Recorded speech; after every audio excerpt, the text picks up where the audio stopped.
Welcome to the Recruitment Leadership Podcast, hosted by Alison Humphries. The Recruitment Leadership Podcast is here to help those in the recruitment industry gain awareness and understanding on the hot topics faced by those in the business of hiring people. In each episode, Alison Humphries is joined by a fellow expert to offer professional knowledge, insight and advice on the biggest subjects affecting recruitment businesses. It's the podcast to listen to for recruitment business frontrunners seeking expert information from industry-leading advisors. Welcome to the Recruitment Leadership Podcast.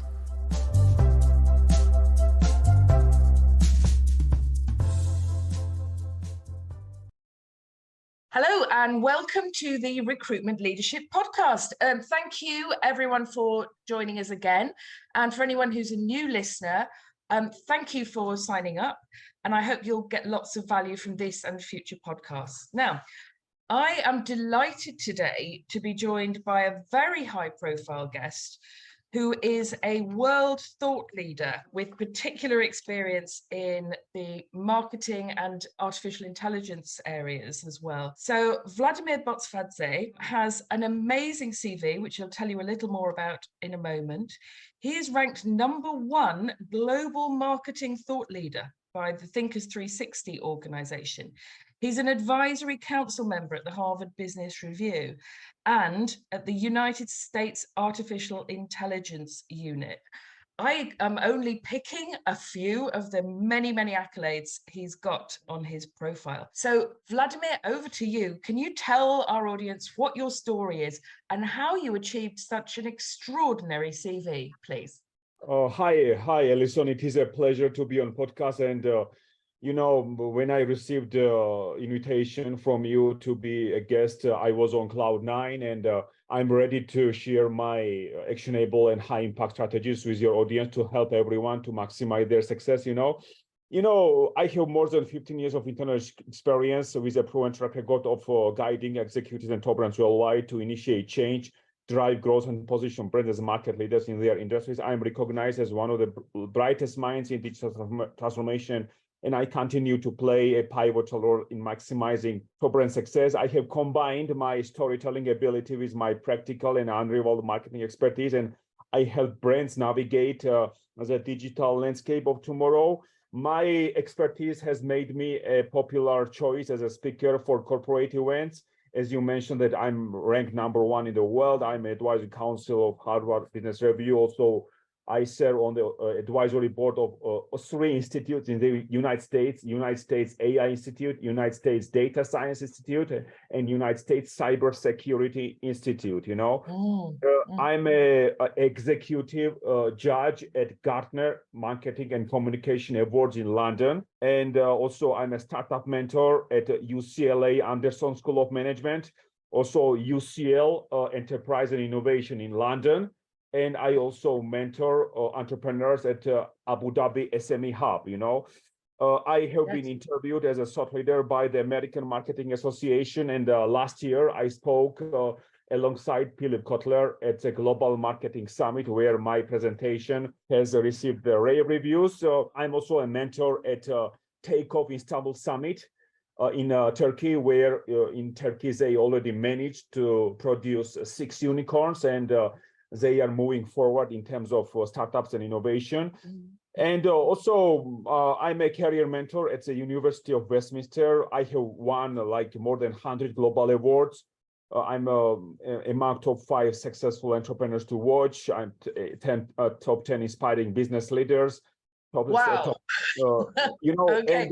And also my success is associated with the UK, because I moved to the UK when I was 22 in 2009, and where I embarked on this incredible journey.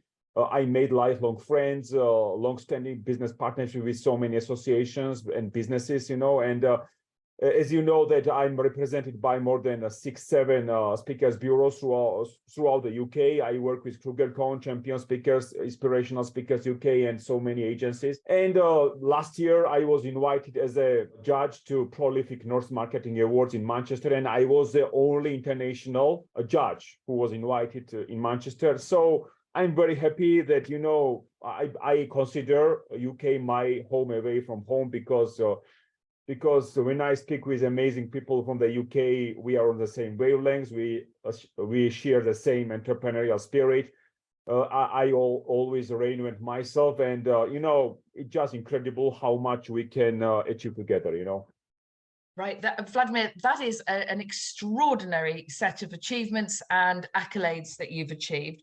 Yes. So for listeners to the Recruitment Leadership Podcast, just know that Vladimir is absolutely leading edge in these topics. And I'd like to focus in now on the recruitment industry as such. So during my career, I've seen lots of revolutions. So, I've seen computerization and the internet and job boards and then LinkedIn and all these. Every time, lots of voices in the recruitment industry were saying, oh my God, this is it. This is the end for recruiters.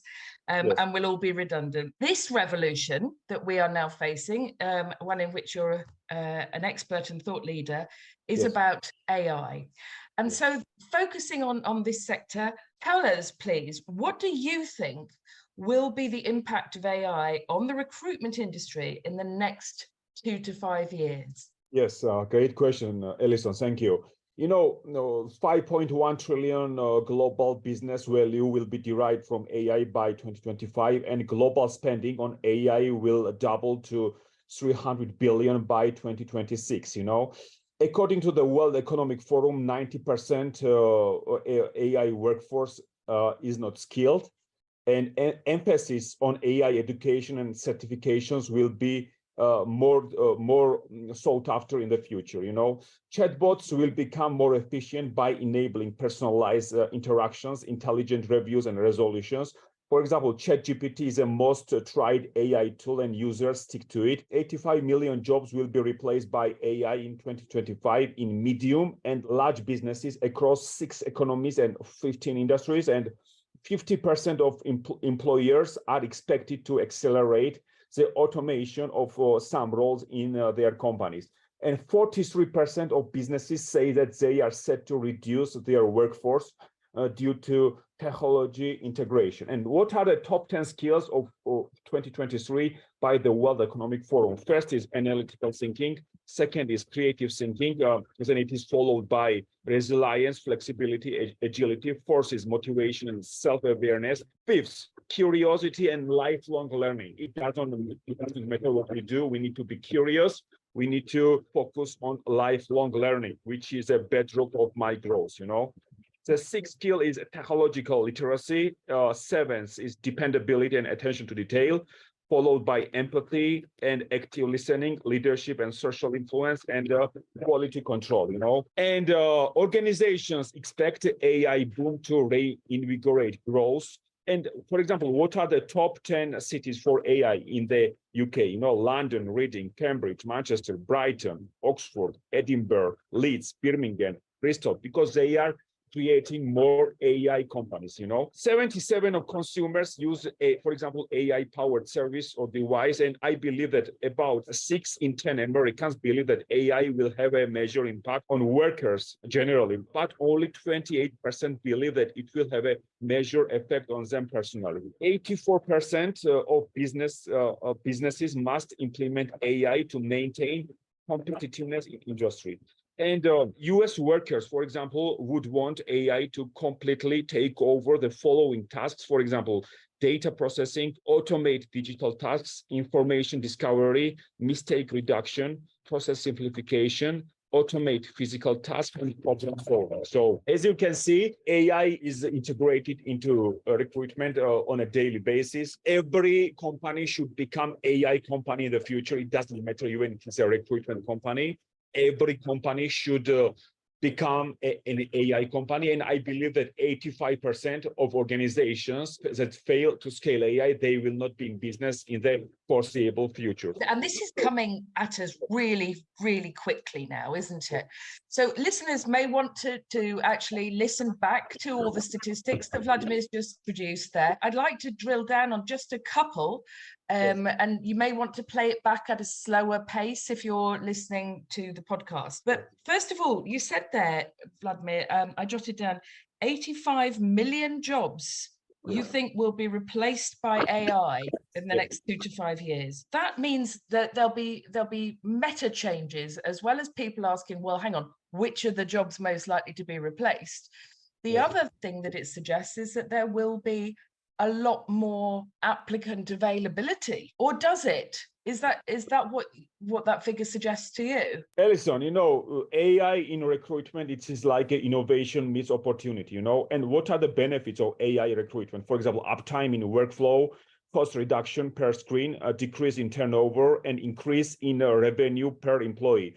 And what are the biggest recruitment challenges nowadays? Finding qualified experienced hires, identifying full-time talent with right skills, and finding qualified entry-level hires. And for example, employer branding is a top priority for businesses of all sizes, and most hiring and firing decisions come down to soft skills. I believe that 94% of recruiters use or plan to use social media for recruiting, and 96% believe that AI can greatly enhance talent acquisition and retention. 14 hours average amount of time per week cost to manually completing tasks, and what can be automated: sourcing, screening, and modeling, and companies using AI are broadly more effective. They are using customized employee management or personalized career paths, and they are increasing talent retention. They are reducing candidate screen time, targeting worthy candidates, and boosting engagement with recruitment platforms. So they are renovating interview processes, So I believe that AI has a huge impact on recruitment. So if companies that don't effectively take advantage of AI, they lag behind, Yes, absolutely. And I'm sure we can all envisage a future where we have much more intelligent approaches to sourcing, highly personalized, where we can source on the basis of skills rather than CVs or job titles. And I'm sure a lot of people are thinking already, I can be using ChatGPT to produce some relevant content, at least as a starting point. What I'd just like to highlight to listeners is, in that list of the 10 most important skills for the new future, you mentioned there 2 things I'd like to highlight: empathy and curiosity. So not technical skills. And that gives me great comfort that actually we're not all going to be made redundant, and that we do need to consider emphasizing new aspects of person specifications when hiring than we have before. So you and I have previously discussed our opinions about sales pitches and how we seriously need to change the commonest approach in the age of AI. Just to set the scene for our listeners, I've had 2 calls this morning. One was unsolicited, automated via LinkedIn, and it was a classic. It opened with, "Hi, my name is X. I shan't shame this person. And here's what I do." And my heart instantly sunk, because I'm thinking, this person, I already know their name. I've clicked on a message that says such and such has sent you a message. This person actually has no concept of selling. And ironically, that's what she was trying to sell. And then later on, I had a pre-booked half-hour video call with a business where I was actually, quite interested in their product. It was a technical product. And the individual who came on said something very generic, and then said to me, "So tell me, what does your business do?" Well, my heart sank at that, because for someone to take up a planned half an hour of my time and not have done the most basic research into that call was, pretty disappointing. And I, so very trying to be my most polite, I said to this individual, "Tell me what research you have done before this call." And he said, "We don't really do that. This is a kind of get to know you and a demo. And then if we need to get to know more about you, we'll do that later." So I think there's a whole area of automated selling that really needs to rethink now that we have AI possibilities. I know you've got strong opinions about sales pitches and how we need to change them. So can you talk to us a bit more? I'm against sales pitches because salespeople are oriented on short-term growth, short-term success. And as someone who has spearheaded one of the fastest growing personal brands in the world on a shoestring budget, and who thinks in the long term, that I don't think in a short term and medium term, I think in the long term, because I moved to the United States when I was 18, then I moved to the UK when I was 22, then Dubai 27, and I have always thought in the long term, because I always push self-education. I quit the rat race and I have built my personal brands on Twitter, and I was working 16 hours a day on Twitter from 2014 to 2022, just because I wanted to build a great personal brand. So I have positioned myself as a media company, and I have provided value. So whoever provides value, whoever is close to audience, whoever is close to consumers always wins in the long term, So I position myself as a media company. I have just imagined that I was Forbes, I was Bloomberg, I was CNN, BBC of my industry. So I provide enlightening, informative content to my audience, So people started following me. It's not about growing following. It's all about community. It's all about the power of community is just incredible, because when you build a great community, then you can achieve anything in your industry, because you can gain ground, you can go places, you can move up in the world. So I have made a quantum leap. I have gained momentum, and I have made a breakthrough as a speaker, as a thought leader, as a award judge, as a mentor. I now work all over the world, and I have been signed with more than 25 speakers bureaus throughout the world, just because I have forgotten sales pitches, and I have been in a storytelling mode. So it doesn't matter what we do, we need to tell our stories. So how we are going to tell our stories, right? Through tweets, through blogging, through vlogging. So the cost of entry is $0 to build your personal brand. So whereas it used to cost a fortune to reach global audiences like 25 years ago, through traditional marketing channels, you had to pay millions of dollars to media to reach global audiences. Now everything is available at our fingertips. It costs $0 to have a Twitter account. It costs $0 to upload your video to YouTube. It costs $0 to have your presence on Tumblr, TikTok, Facebook, Instagram. Of course, we need to think positive. We need to think in the long term. We need to remain curious.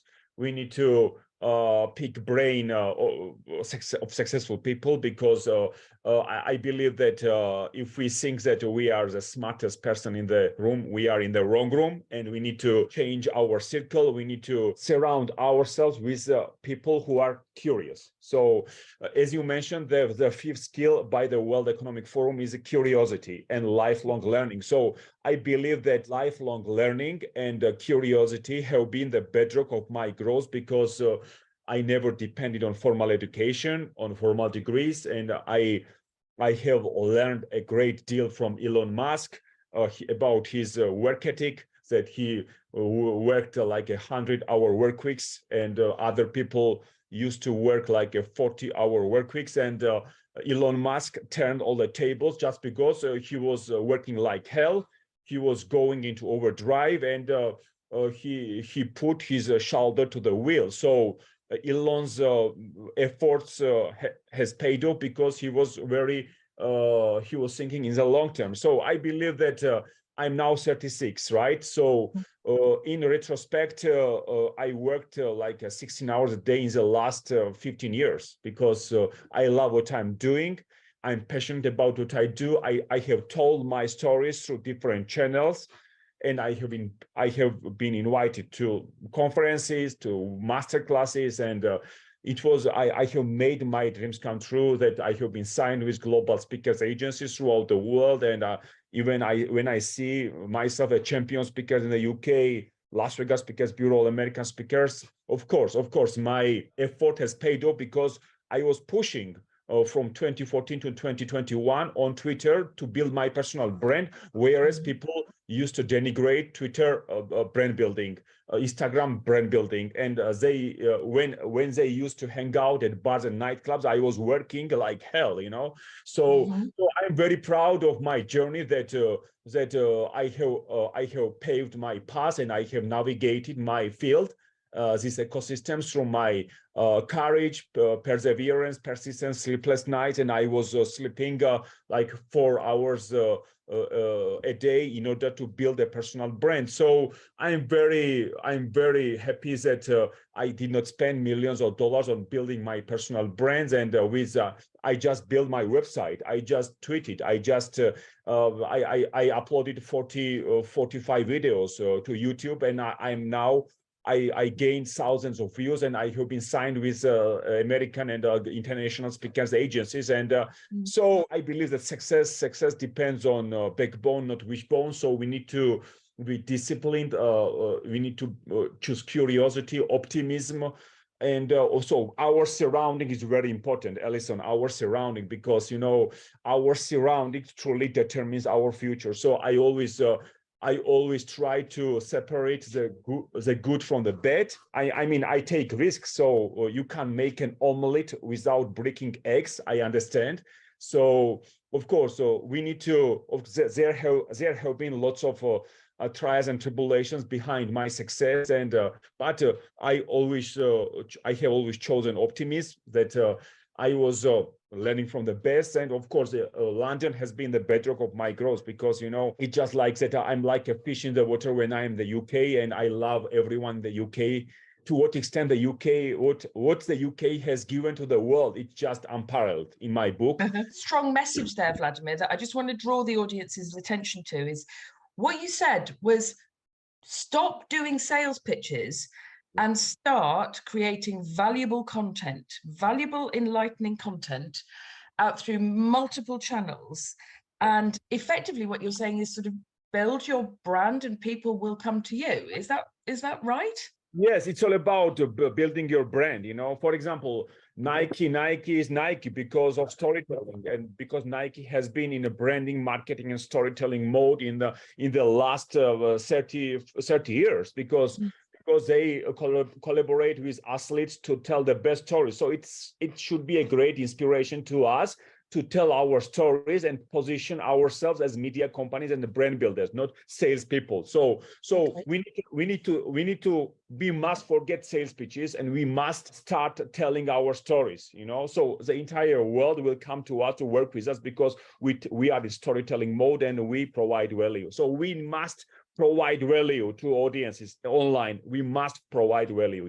Okay, so that's a pretty strong message, and some of our audience will be thinking, well, hang on, I need to think about money and cash flow. So lots and lots of recruitment businesses operate on quite small margins, and cash flow is a real issue. So they are excited by AI, for example, but they fear the initial investment that they have to make of time and production, if you like. What advice would you give people who are reluctant to make that investment, and how could they measure the return on that investment?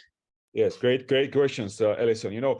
AI is the only way to go. Traditional recruitment must evolve or become extinct with the implementation of AI. And AI is a future of recruitment. Build better relationships with candidates, improve productivity and candidate experience, and eliminate human bias. And companies with high pain points are more likely to adopt AI than those with low pain points. And the large staffing firms are lagging, and most say AI helps to eliminate human bias. AI-enabled chatbots are critical for reaching Gen Z and millennial recruits. Reskill and upskill your employees, retain your employees longer, make unbiased data-driven decisions, save time through automation, and improve hiring quality. Just to pick out some of the nuggets there, you're applying it, saying the ROI can be measured on improved candidate experience, which means engagement, eliminating bias, so broadening your candidate pool and making it quicker and more efficient to find the right people for jobs, and engaging Gen Z and millennial employees. So those are all highly measurable in monetary terms. Tell us about your fears surrounding AI. Are there any fears that particularly apply to the recruitment marketplace? Yeah, I mean, Elon Musk said that we should be careful about AI. If I had to guess at what our biggest existential threat is, it is probably that, So automation risk by job type, food preparation, construction, driving, agricultural labor, garment manufacturing, personal service, sales, customer service, business administration, IT, science and engineering, healthcare, hospitality, and retail management, and teaching. So as you can see, so many people are able to see the handwriting on the wall, and truly AI is a tip of the iceberg, of course. And AI is going to replace so many people's jobs. So people need to upskill and reskill, because in order to remain competitive. And I believe that people should start building their side hustle. People should start building their personal brands. People should start tweeting actively and start publishing information across 5-6 social media channels. And I believe that if people start creating like 20 pieces of content across 5 social media channels, this will allow them to build their side hustle. They will have different revenue streams, whether they will become a public speakers, mentors, teachers, or coaches, or they will end up building their website. So I just started my side hustle into a profitable business. That now I'm a well-renowned thought leader and consultant, because I was just patient. I was just curious. I was pushing lifelong learning. So if we follow, for example, Warren Buffett's advice that we need to read 400, 500 pages a day, of course, learning is a treasure that follows its owner everywhere. So whatever you learn on a daily basis will follow you everywhere. So you will be very competitive. You will be at the top of your game because you push self-education. You are active across social media channels, and it's just costs $0, to build a personal brand. So everyone needs to strike while the iron is hot, and to make hay while the sun shines. Okay, so just a point that's been raised on previous podcasts, and that is about the risks of bias in AI, particularly in say, candidate selection or sourcing. So we have touched on this before, but could you just outline for listeners who haven't thought about this, what the risks look like and how we can guard against those? Alison, every company must become an AI company. If they fail to scale AI in the future, they will be out of business, and 85 million jobs will be replaced by AI by 2025. Can you imagine that millions of people will start losing their jobs? So how they are going to remain competitive in the age of AI, right?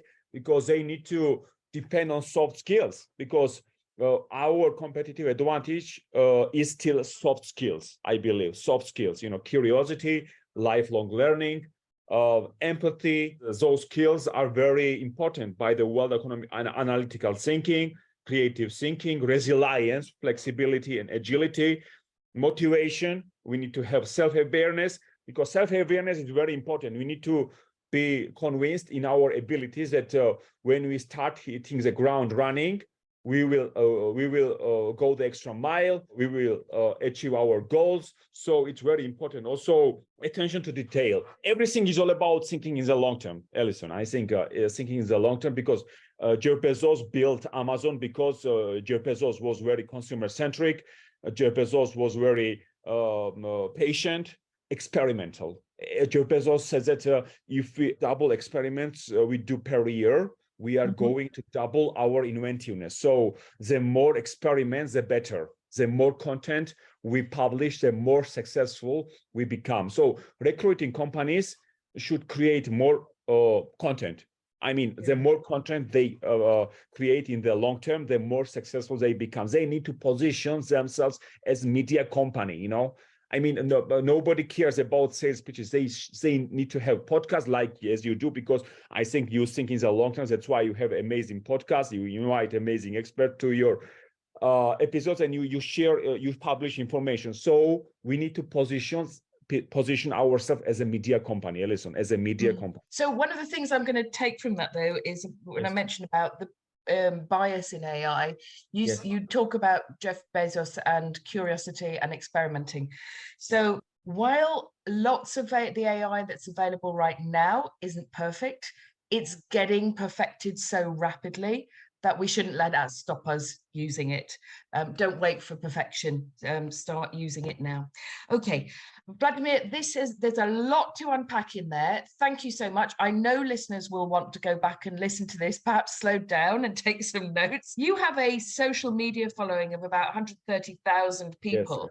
Yes. If any listeners from the Recruitment Leadership Podcast want to speak to you about supporting them in building their brand and so forth, and I know you offer various solutions to that, how should they get in touch with you? Alison, people can visit me at www.vladimerbotsvadze.com, where they can check out my services. If they have podcasts, they can invite me to their episodes. They can also invite me to conferences, Also, people can connect with me on LinkedIn. I'm open to new connections. They can follow me on Twitter at Vlado Botsvadze, also on Instagram at Vladimer Botsvadze. So let's connect and let's build great things in the future. Vladimir, it's been splendid to have you on. Thank you so much. Listeners, the spelling of his name will be in the program notes very quickly. It is Vladimer,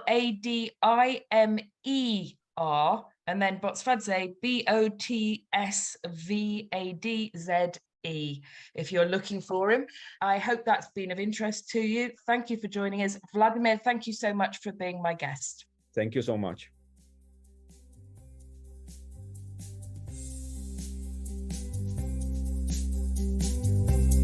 You've been listening to the Recruitment Leadership Podcast. If you enjoyed our podcast, please subscribe, review, and share, so that others can find the podcast too. We really appreciate your support. If you have any questions about the topics covered, or wish to find out more about recruitment leadership, please email alison@recruitmentleadership.co.uk, referencing the podcast. We're also on LinkedIn, where you can follow Recruitment Leadership and connect with Alison Humphries. Thank you for listening, and we hope you join us next time for another episode of the Recruitment Leadership Podcast.